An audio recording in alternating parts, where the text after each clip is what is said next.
என் குருவுக்கு சமர்ப்பணம். அவர் இல்லாவிடில் தொலைந்திருப்பேன்.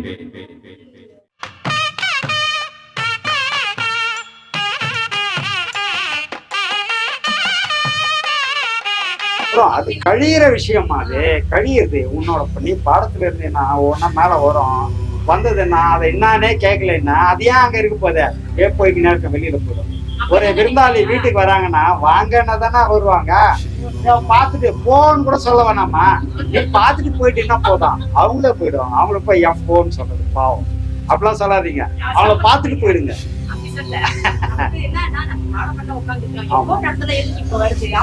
அது விருந்தாளி மாதிரி வந்துகிட்டே இருக்கும், நீ கண்டுக்காம விட்டீங்கன்னா அதுவே போயிடும். ஆமா ஆமா, கொஞ்சமாவாம இருக்குது. எத்தனை பிறவிகள் அடுக்கி வச்சிருக்குது இல்ல உள்ள. ஒரு பிறவில வந்ததா இதெல்லாம் பல கோடி பிறவிகள்ல வந்ததுமாது. அது ஜீன்ல அப்படியே இருக்குமாது. அது ஒவ்வொன்னா ஒவ்வொன்னா ஒவ்வொன்னா வந்துகிட்டே தானே இருக்கும் வெளியில. நீ பின்ன சைலண்டா தான் இருக்கும். நீ என்ன பண்ண முடியாத, அது வரும்போது அதுக்கு பதில் சொல்லணும். நீ பதில் சொல்லாம பாடத்துல இருந்தா அது வெளியே போயிடுங்க. இது ஒரு பாடல் நல்லா சிறப்பா சொல்லுவாங்க. வரவங்கள இன்முகம் காட்டி அவங்கள வாங்கன்னு உண்மை பேசி வர வச்சு ஒரு தயிர் சாதம் கொடுத்தா கூட சாப்பிட்டுருவாங்க. ஆனா முகம் திரிந்து அவங்களுக்கு பால் அன்னம் கொடுத்தாலும் கப்பிய பசியினோடு கடும் பசி ஆகும் தானே நாங்க வருவோம். அவையார் அது மாதிரி நீ அதை நிக்க வச்சு அதை மனசுல இருந்து எழக்கூடிய விஷயங்களை நிறுத்தி இன்னான்னு அலசி ஆராய்ச்சின்னா உன் மனசை விட்டு அது பாட்டுக்கு அது வேலையை செய்ய ஆரம்பிச்சு. கண்டுக்காம விட்டீங்கன்னா அது பாட்டு வெளியேறி போயிடுங்க. அது மாதிரி நீ அங்க இன்முகம் காட்டக்கூடாது. விருந்தாளிக்கு இன்முகம் காட்டினா தங்கி சாப்பிட்டு போவாங்க. நீ திருப்பின்னு போயினேன்ட்டீங்கன்னா அது பாட்டு விடு. வர்றதுக்கு எல்லாத்துக்கும் அதுதான் பதில். செய்யறது தானமா வந்துருக்கு,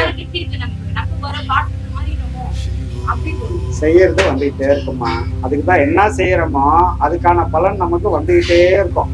அதை எதிர்கொள்றதுக்கு நம்ம தயாரா இருக்கணும். அப்ப தயாரா இருக்கணும். பாடத்துல இருக்கும்போது நீ எதிர்கொள்ள வேண்டியதே இல்லை, அதுவே போயிடும். ஏன்னா அதை என்னன்னு கேட்கறதுக்கு ஆள் கிடையாது, அதனால அது போயிடும். அதனால நீ பாடத்துல எப்போ பாடத்துல இருக்கணும். பெரும்பாலும் நாட்டம் மடிச்சு வச்சுக்கிட்டீங்கன்னா ரொம்ப உத்தமம், சொல்லியே இல்லை. ஆமா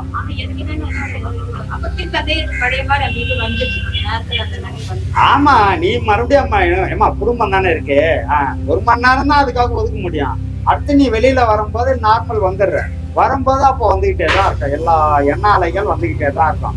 1 மணி நேரம் நீ நிறுத்தி வச்சதே பெரிய விஷயம் இல்ல.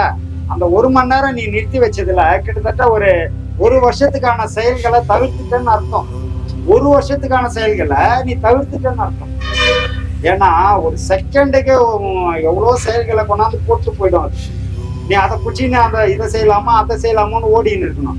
1 மணி நேரம் நீ தவிர்த்தா 1 வருஷம் ரிலாக்ஸ் ஆயிடும். அவ்வளவு பெரிய பாடம், ஒரு பெரிய பொக்கிஷம். இதெல்லாம் கிடைக்காது, இது எங்கேயுமே கிடையாது. உலக அளவுல எங்கேயுமே கிடையாது இந்த பாடம்லாம். நம்ம இங்க மலிவா அப்படியே போயிட்டு இருக்கு. அதையே சில பேர் கஷ்டம், குடும்ப சூழ்நிலை சரியில்லை, இது சரியில்லை, டைம் இல்லைன்றாங்க சில பேர். இல்ல அதுக்குதான் அது தெரியலன்றதுக்காக தான் நம்ம இந்த மாதிரி எல்லாம் பேசுறோம். அதை தெரிஞ்சுக்கணும். அந்த பாடம் எவ்வளவு பெரிய விளைவுகளை ஏற்படுத்துது, உங்களுக்கு எந்த வகையில பின்புலமா இருக்குது, எவ்வளவு தைரியமா. அதாவது தூக்கு மாட்டி செத்து போயிடணும், வாழ்க்கையை இனிமேல் வேணான்னு போனவனு கூட இந்த ஐயாவோட அந்த ஸ்பீச்சை கேட்டு திரும்ப வந்தான். செத்து போனவன் ஏதோ செல்லு ஏதோ நோண்டி போய்க்கினே இருக்கிறான் வழியில. திடீர்னு ஐயாவோட ஸ்பீச்சு இதை கேட்ட உடனே அப்படியே ஒரு கல்லு மேல உட்காந்து ஸ்பீச்சே கேட்டிருக்கிறான். அதுக்கப்புறம் அவன் எண்ணங்கள் மாறிடுச்சு. செத்து போனன்ற எண்ணம் இல்லை, திரும்ப வந்துட்டான் அப்படி.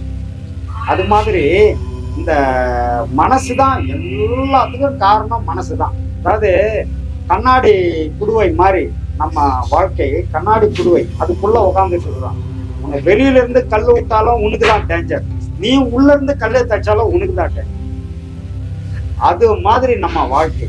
அப்போ அது பேலன்ஸ் பண்ணி நம்ம மனசை ஒருநிலைப்படுத்தி சரியா பேலன்ஸ் பண்ணி எடுத்துட்டு போனதுதான் உன்னோட திறமை. அந்த திறமையை தான் இங்க பாடத்துல கிடைக்கும். அந்த திறமை வேற எங்கேயும் கடையில விற்கிறது இல்லை, வாங்கிக்கலாம் ஒரு 1/2 கிலோன்றது.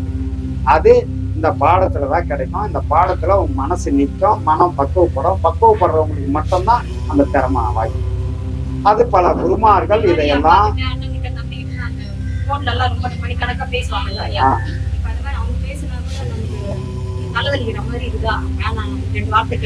அதுதான்மா, அதுதான் அந்த பாடத்தின் விளைவு. அதுதான் நீ இந்த கேளிக்கைகளை தவிர்த்திடலாம், இந்த சும்மா பேசி கிடையாது வள வளன்னு பேசுறது தவிர்த்திடலாம்.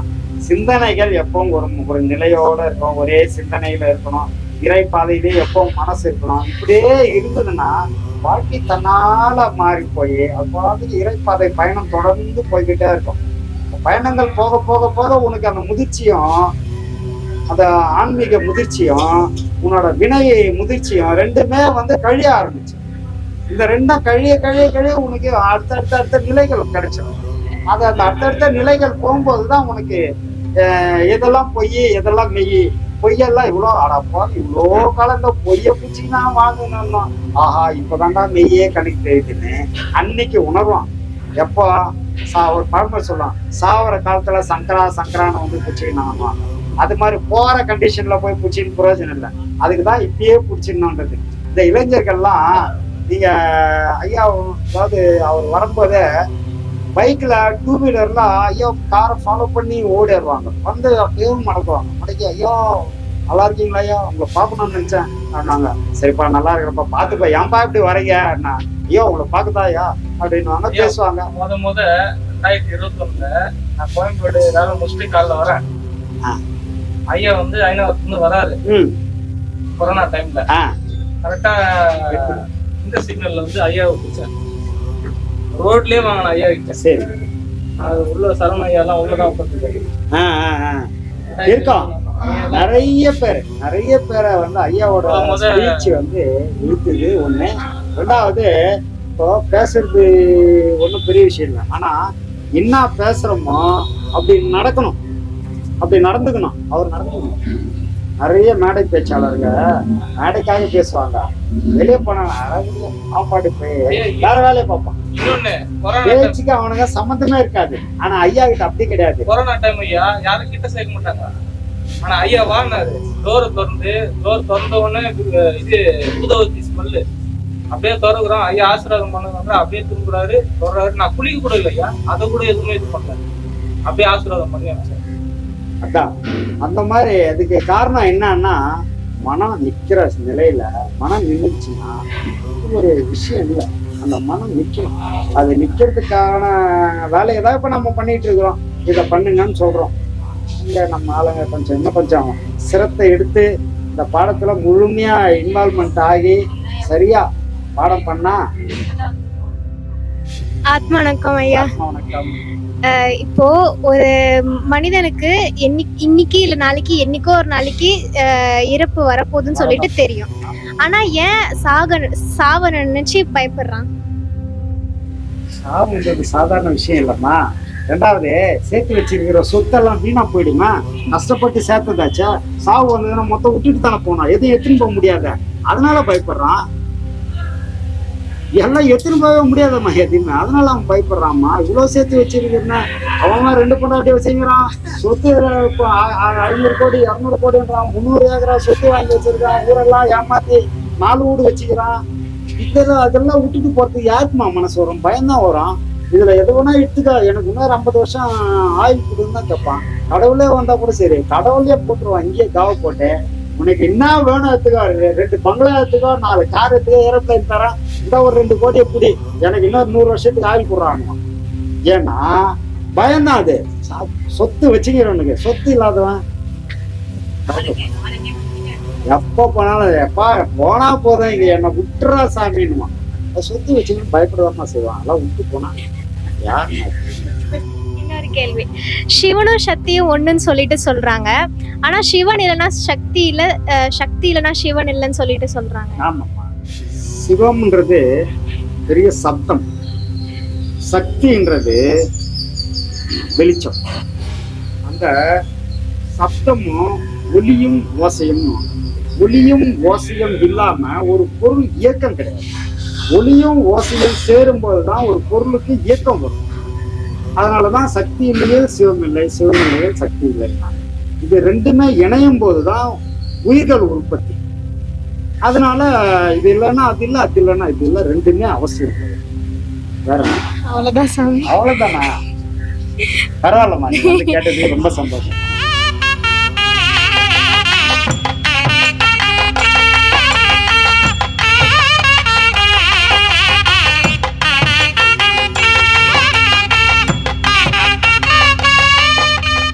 என் குருவுக்கு சமர்ப்பணம். அவர் இல்லாவிடில் தொலைந்திருப்பேன்.